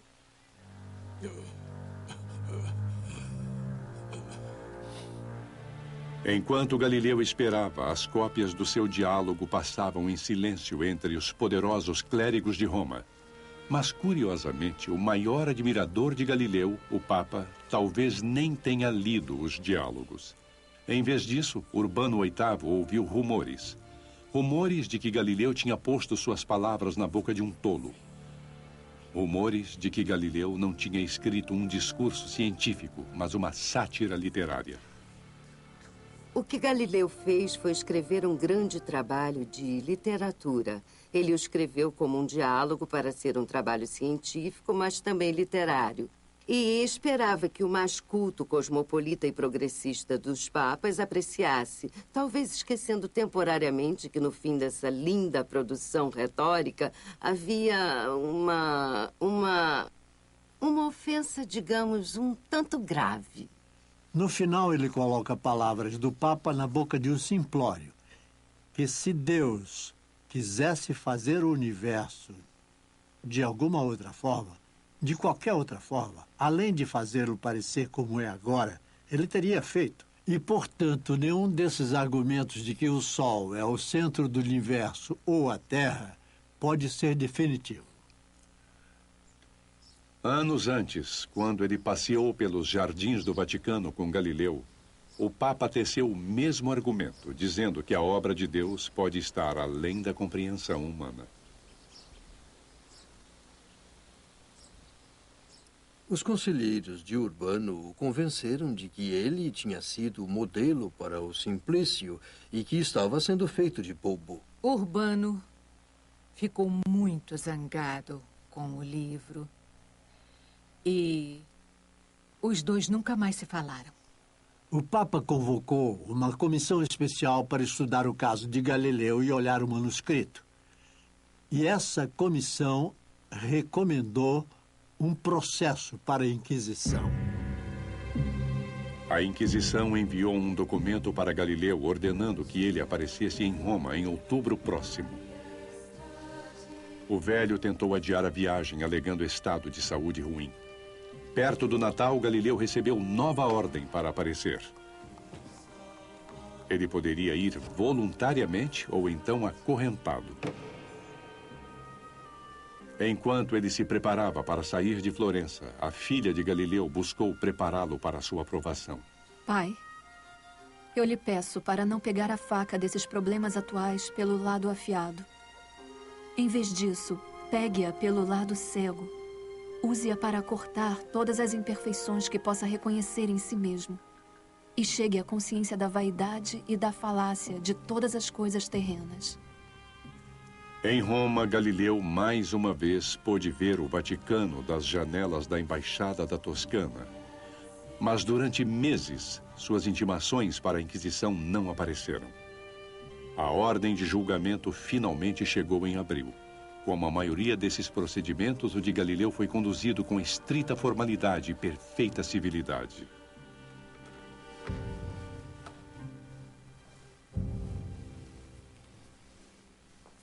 Galileu, filho do falecido Vicentio Galilei Florentino, 70 anos de idade. Jura testemunhar a verdade. Galileu Galilei, por que meios e há quanto tempo veio a Roma? O quê? Eu vim a Roma no primeiro domingo da quaresma, em uma maca. Afirme se sabe ou pode adivinhar o motivo de ter sido ordenado a vir aqui. Imagino que ordenaram a minha presença diante do Sagrado Ofício para dar conta do meu livro recentemente impresso. Se esse livro lhe fosse mostrado, poderia reconhecê-lo como o seu? Eu espero que sim. Sim, se me mostrarem, devo reconhecê-lo.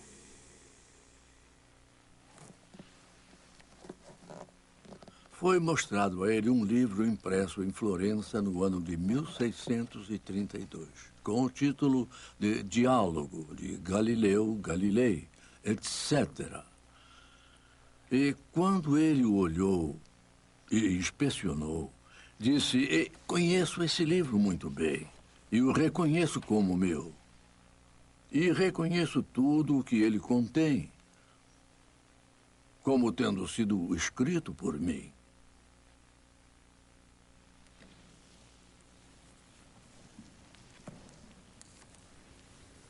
A Inquisição limitou o julgamento a duas simples questões. O falecido cardeal Bellarmino proibiu Galileu de defender Copérnico quando os dois se encontraram 16 anos antes? E Galileu violou o mandado do cardeal escrevendo esse diálogo?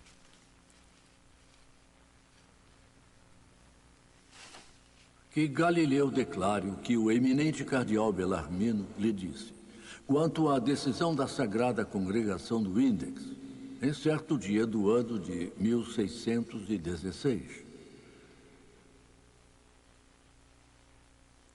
O senhor cardeal Bellarmino me informou que a opinião da estabilidade do Sol e do movimento da Terra foi considerada repugnante para a Sagrada Escritura.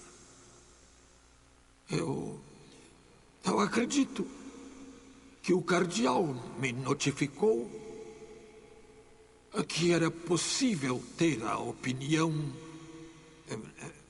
hipoteticamente, como Copérnico fez. Pode explicar o que tem em seu livro, que se imagina que tenha sido o motivo para a ordem de ele aparecer diante de nós? Bem, quando eu estava escrevendo o diálogo, não o fiz porque defendia que a doutrina de Copérnico fosse verdadeira. Em vez disso, apresentei os motivos astronômicos que poderiam ser adiantados em cada lado do debate. E tentei mostrar que nenhum lado do argumento tem força conclusiva que favoreça uma opinião à outra. Eu não defendo, e desde a determinação do cardeal Bellarmino, não tenho defendido a opinião condenada. Todos os que leem o diálogo podem ver que a defesa de Copérnico foi, de longe, o argumento mais forte do livro. O personagem Simplício, ao dizer as palavras de Urbano VIII, era realmente mais satírico do que a ciência. Galileu foi forçado a uma posição de falsa humildade, e humildade nunca foi o seu estilo.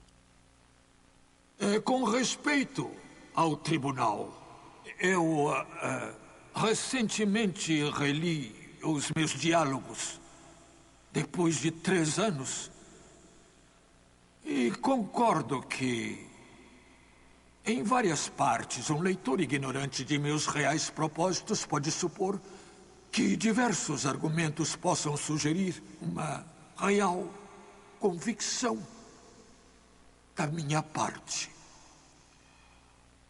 O meu erro, confesso, foi o da ambição.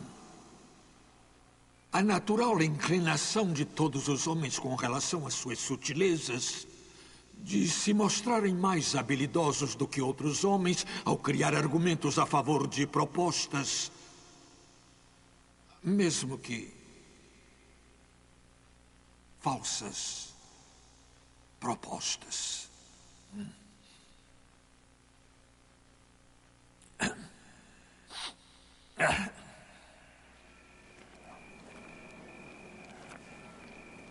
Galileu foi encarcerado em uma pequena sala no Palácio da Inquisição.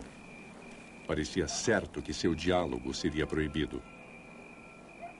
A questão agora era: que punição Galileu receberia? Rapidamente, tudo se reduziu a questões técnicas. Em 1616, Galileu havia concordado em não ensinar nem defender a teoria de Copérnico. A acusação era que ele havia violado esse acordo. E Galileu disse: não, eu não violei o acordo. Se o observarem quando lerem o final do livro, vão ver que concluo a favor da igreja. E só apresento esses outros argumentos como uma ferramenta de argumentação. Quem ler o livro não vai concordar. A notícia do confinamento de Galileu chegou a Maria Celeste. E ela, nervosamente, enviou uma carta aconselhando cautela, sem saber se ela chegaria a seu pai. Ele estava detido nas salas do Santo Ofício. Não dei indícios dessas dificuldades a ninguém, querendo manter a notícia desagradável só para mim. Pai, agora é hora de se servir daquela prudência que o Senhor Deus lhe concedeu. O caminho que Galileu seguiu até a sala onde ouviu sua sentença passava pela clausura de Santa Maria sopra Minerva. As paredes e teto alertavam os hereges do destino que os aguardava.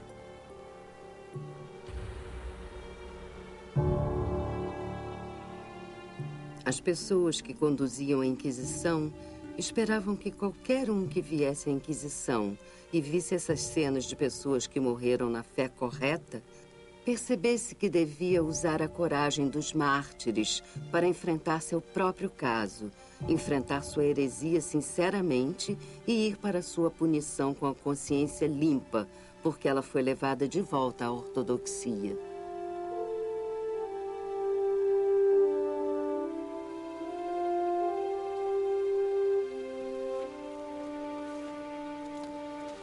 Na manhã de sua sentença, Galileu foi levado mais uma vez diante da Inquisição, dessa vez usando as vestes brancas de um penitente.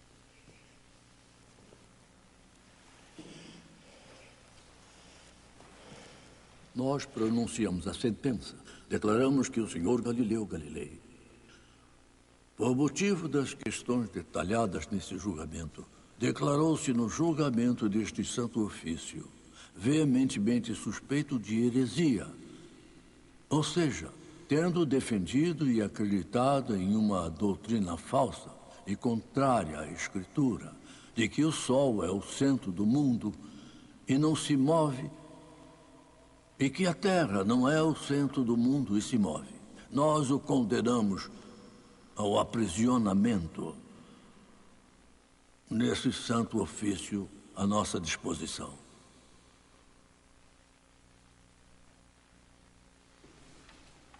Um acordo provavelmente foi feito. Galileu teve a chance de renunciar a seus erros. Em vez de passar o resto da vida em um calabouço, o velho ajoelhou-se como ordenado. Eu, Galileu, filho de Vincenzo Galilei de Florença, 70 anos de idade, ajoelhe-me diante do Senhor. Juro que sempre acreditei e acredito agora, e com a ajuda de Deus sempre acreditarei em tudo o que é ensinado, defendido e pregado pela Santa Igreja Católica. Eu abjuro com fé sincera e sincero coração. Eu amaldiçoo e abomino quaisquer erros e heresias. Que Deus me ajude. Amém.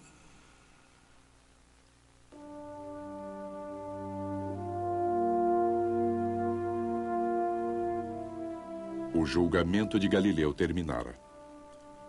Esperando na embaixada da Toscana, ele ficou sem saber durante meses quando teria permissão para voltar para casa. O diálogo sobre os dois grandes sistemas do mundo foi adicionado ao índex de livros proibidos. Ficaria proibido pelos 200 anos seguintes. Galileu acreditava que o Papa Urbano VIII o protegeria da censura. Mas o Papa não o fez. Ser Papa é diferente de ser cardeal. O Papa tinha muitas batalhas para travar, sendo a mais importante a Reforma Protestante. E lá ele era o chefe da Contra-Reforma Católica.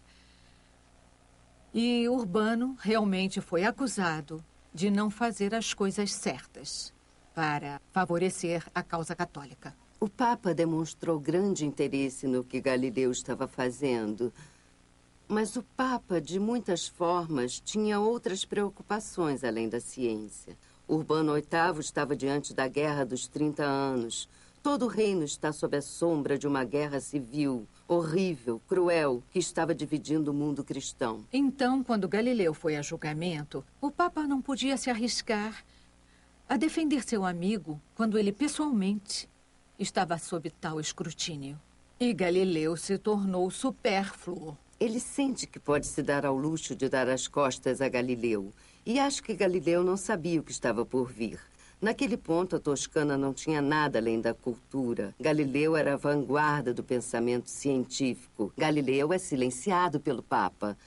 Então é um toscano dando as costas e castigando seu amigo toscano que ele achou que zombou dele no final do seu diálogo. Então é uma maravilhosa vendetta. 6 meses depois de seu julgamento, chegou a notícia em Florença de que Galileu finalmente teria permissão para voltar para casa. Foram necessários os apelos do embaixador da Toscana, a intervenção da família dos Médici e a silenciosa influência de sua própria filha. Estamos esperando sua chegada com grande ansiedade.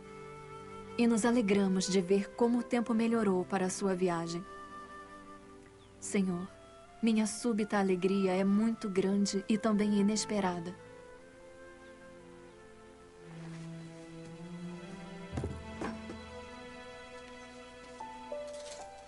Galileu foi para casa, mas ficou em prisão domiciliar, sem poder ensinar, viajar, nem visitar sua filha sem permissão. Ele assinava suas cartas da minha prisão em Arcetri.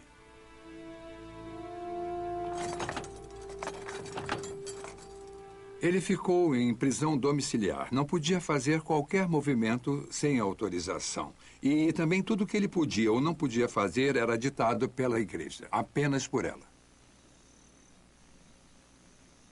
Há poucos anos, eu quase sempre era recebido por cardeais e príncipes da cidade que queriam ver, só por um momento, algumas das coisas que eu tinha observado. Ocasionalmente, discursos em latim eram recitados em minha honra. O matemático do Duque, o descobridor de novos planetas. Eu testemunhei maravilhas desconhecidas pelos antigos filósofos. Mas agora...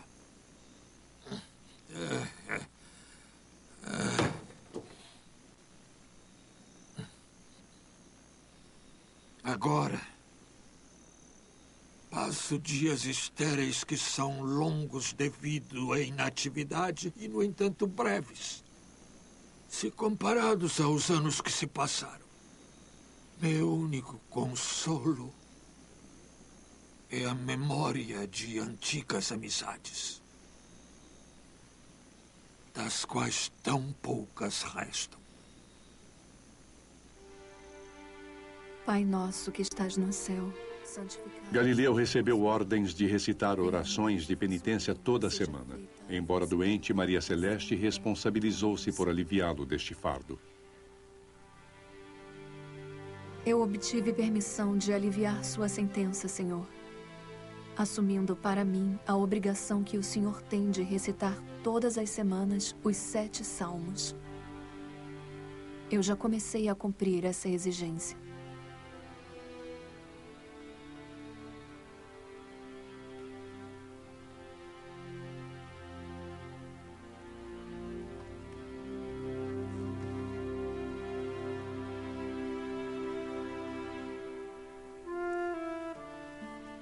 Se eu pudesse também substituir sua punição, eu aceitaria uma prisão ainda mais rígida do que essa em que habito, se ao fazer isso, eu pudesse devolvê-lo à liberdade.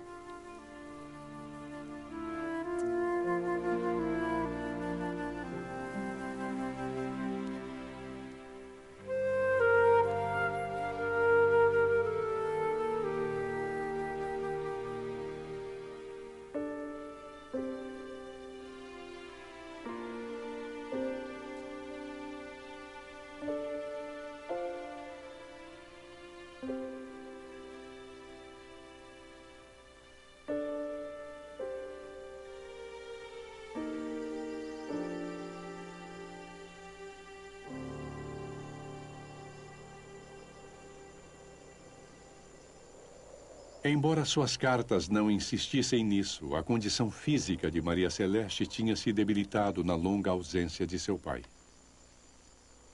Acho que durante o julgamento de Galileu e detenção após o julgamento, ele estava muito magoado e muito carente para perceber o estado ao qual ela tinha se reduzido. Não estou muito bem. Mas agora já estou tão acostumada à pouca saúde que quase nem penso nisso, já que agrada ao Senhor ficar me testando com uma dorzinha ou outra. Eu agradeço e oro para que Ele lhe conceda, Senhor, o maior bem-estar possível.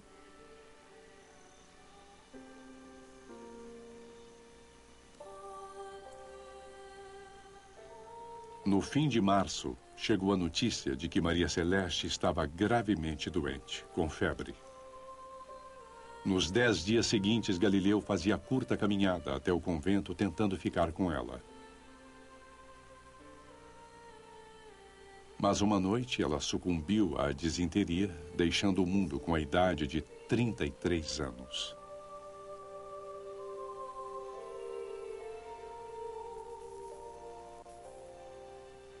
Quando Maria Celeste morreu, foi como se uma luz tivesse saído da vida de Galileu.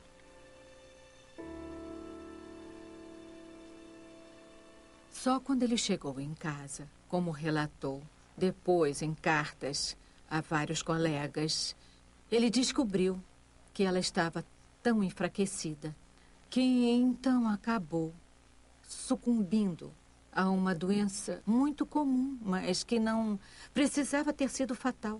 Mas no estado dela, acabou por matá-la.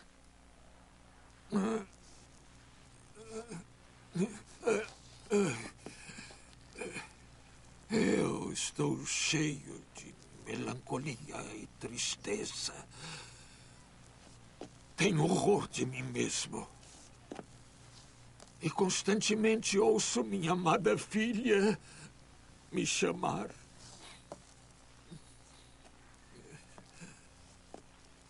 Maria Celeste ficou mal de saúde na minha ausência. E ela não se cuidou. Vá, adeus. Ela era uma grande mulher e de mente rara. De bondade singular. E tinha um carinho muito grande por mim.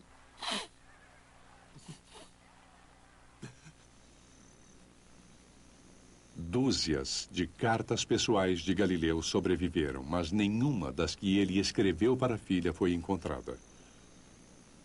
Hoje, temos apenas o lado dela de sua comunicação. É uma pena, realmente uma pena não termos as cartas dele para ela. Fica claro que ela ama esse homem, que se preocupa com ele e que sabe o que é amar outra pessoa. E só podemos esperar que esse amor tenha sido inspirado por afeição igual por parte dele. Jamais saberemos. Com certeza, ele respondia às cartas dela. Não há dúvidas quanto a isso, porque em todas as cartas há frases como: o senhor me pediu isso, o senhor me disse aquilo. Então, é quase possível reconstruir o que ele disse, mas não se pode saber como soava. O que é um suplício é que também é óbvio que ela guardava todas as cartas. Porque ela dizia isso repetidamente. Eu guardo todas elas, eu as releio sempre que posso, porque me trazem grande alegria. Então, onde elas estão? A explicação mais lógica é que quando ela morreu, a abadesa as queimou, enterrou, fez alguma coisa, porque o julgamento de Galileu era ainda muito recente.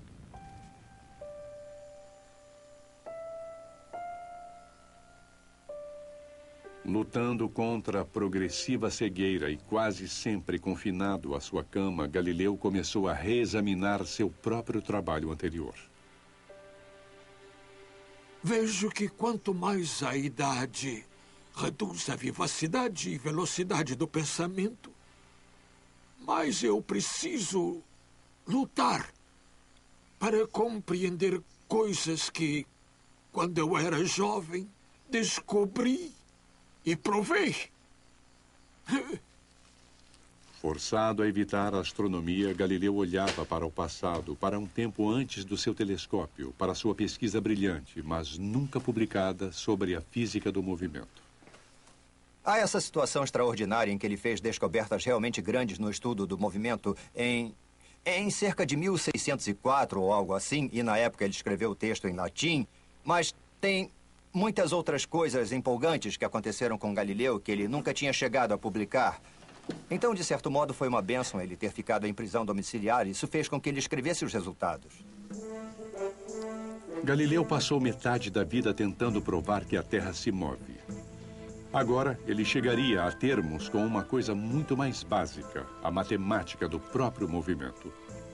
Mas o movimento é difícil de medir. tudo ocorre rápido demais para você perceber o que está acontecendo.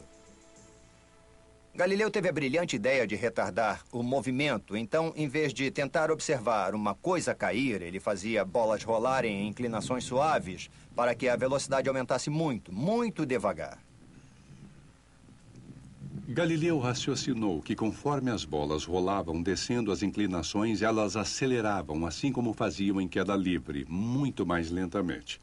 Enquanto jovem, Galileu projetou um nível inclinado com muita precisão, uma das peças mais importantes do aparato experimental da história da ciência.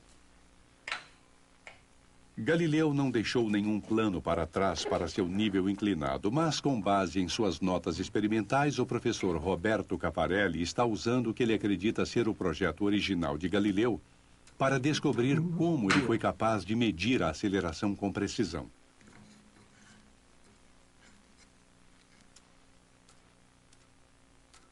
Galileu estudou o nível inclinado, reduzindo o movimento de corpos em queda até ser capaz de observar o fenômeno.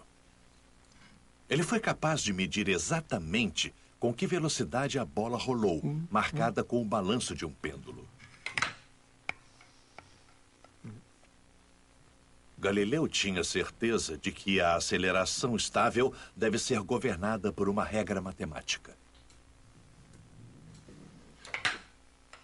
Ele pega um plano levemente inclinado e deixa a bola rolar. Ele observa como ela se acelera e então ele mede a que distância ela vai em determinado tempo. E depois faz sua primeira descoberta empírica. Que se na primeira unidade de tempo ela vai a uma unidade de distância, na próxima unidade de tempo ela vai a 3 unidades de distância, e na próxima 5, e na outra 7. Então ele tem uma linda progressão numérica, 1, 3, 5, 7. E ele chama isso de regra dos números ímpares. E ele realmente se extasia com isso, sabe que fez uma grande descoberta. Galileu descobriu uma regra matemática para prever com precisão o movimento dos objetos do mundo real. Uma lei universal que se aplicava a qualquer corpo caindo.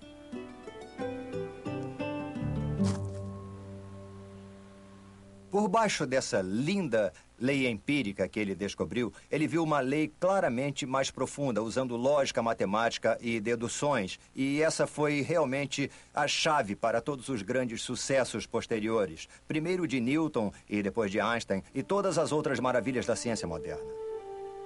Quando jovem, Galileu revolucionou a astronomia, mas aos 74 anos, seu último grande livro revolucionou a física do movimento.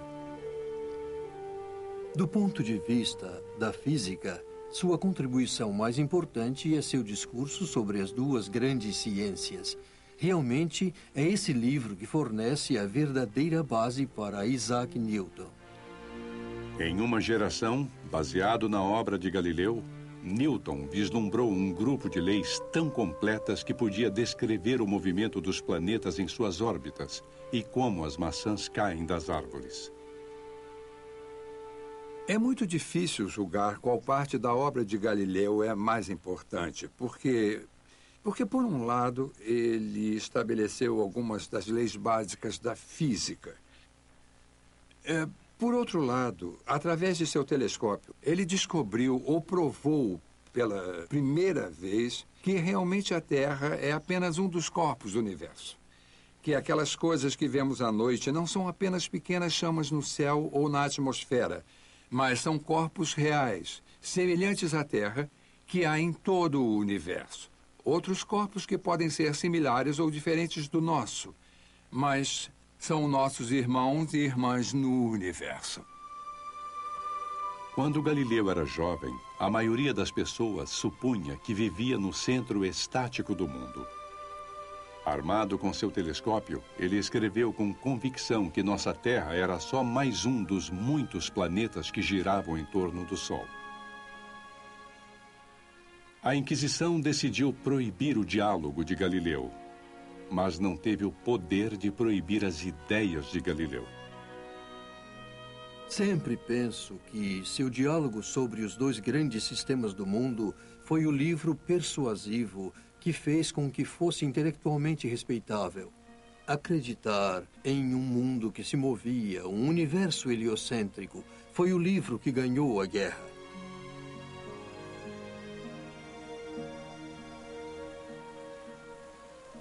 A Igreja Católica aceitou há muito tempo a ciência de Galileu, mas só em 1992, uma comissão papal reconsiderou seu tratamento à questão de Galileu.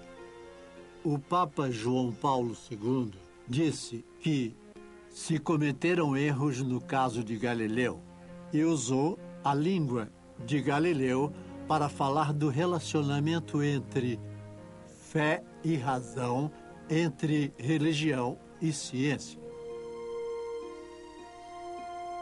Ao dizer que a fé jamais deveria entrar em conflito com a razão, o Papa João Paulo II usou as próprias palavras que Galileu tinha escrito em sua própria defesa. O Papa, como Galileu, acreditava que as Escrituras nunca podem errar, mas os teólogos podem errar em sua interpretação. O Papa expressou o arrependimento da Igreja de que o caso de Galileu tenha contribuído para um trágico e mútuo mal-entendido entre religião e ciência. No final do século XX, Galileu foi quase reabilitado. Talvez antecipando seu próprio renascimento, o velho herege tenha rabiscado um aviso particular para seus adversários na sua cópia do diálogo. Atenção, teólogos. Os senhores correm o risco de um dia terem de condenar como hereges aqueles que declararem, como os senhores o fazem, que a Terra não se move. Versão brasileira Audio News.